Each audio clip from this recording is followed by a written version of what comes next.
Gente, o assunto hoje é organização dinâmica de componentes usando o Hardcore 2.0. Bom, vamos dar uma olhada nesses objetos aqui, tá?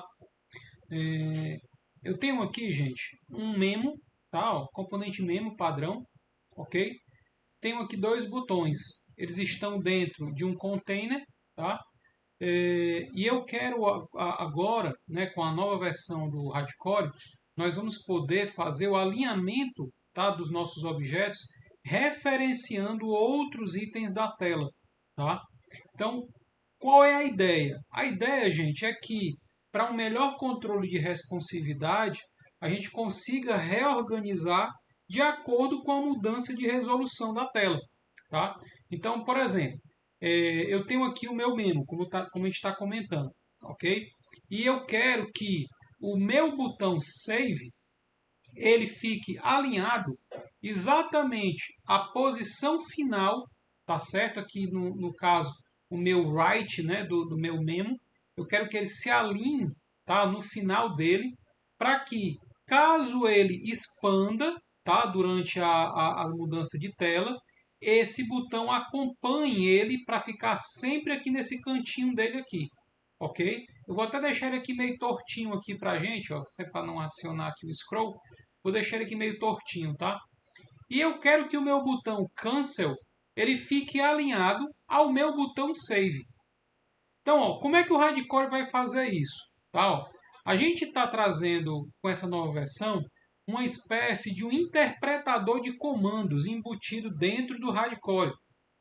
O Hardcore já tinha uma funcionalidade de conseguir interpretar conteúdo da tela, tá? E a gente expandiu essa capacidade agora. Então, como vocês podem ver aqui, eu estou utilizando como padrão de todos os objetos a propriedade hint, tá? Essa propriedade ela não se perde, tá, gente? Você vai poder utilizar o conteúdo dinâmico aqui dessa programação, né, paralela aqui dentro do Hardcore, mas você não perde o conteúdo dessa propriedade, não. Então, ó, depois isso aqui vai ser explicado. Mas vamos lá. O que eu estou querendo aplicar aqui nesse botão? Eu quero aplicar uma classe Button Green, tá certo? Mas eu quero também aplicar um alinhamento, tá certo? Nesse botão, baseado no meu memo, ok? Mas eu quero que a posição direita dele, que é o right, seja baseado menos o edit. Isso aqui tudo é explicado depois, tá, gente? Eu quero alinhar ele ao memo, mas essa posição direita ela vai ser subtraída justamente da largura desse próprio componente. Por quê? Porque assim que ele se alinhar à direita, ele vai se alinhar nessa posição aqui. Mas eu quero que ele se alinhe voltando justamente o width dele, para ele ficar nessa posição, tá?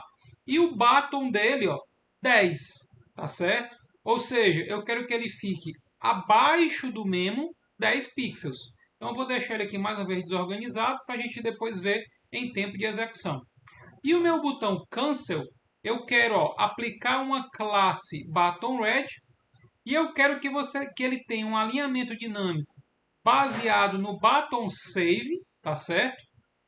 Topo zero, ou seja, eu quero que ele fique alinhado no topo desse botão, tá? Ó. E o left dele seja o próprio width negativo, né? Como a gente explicou agora, tá certo? Menos mais 10 pixels, ou seja, ele vai se alinhar aonde esse botão ficar, ele vai se alinhar a esse botão e ele vai subtrair o width dele menos 10 pixels, tá certo? Então, ó, vamos dar uma olhada como fica isso daqui em tempo de execução. Vamos abrir aqui o nosso demo, tá? E ó, veja só como ficou o botão. O botão Save justamente alinhado aqui à direita e dando aqui um recuo da largura dele. O botão Cancel, da mesma forma, ó, se alinhou no mesmo topo do botão com um recuo de 10 pixels. Ok?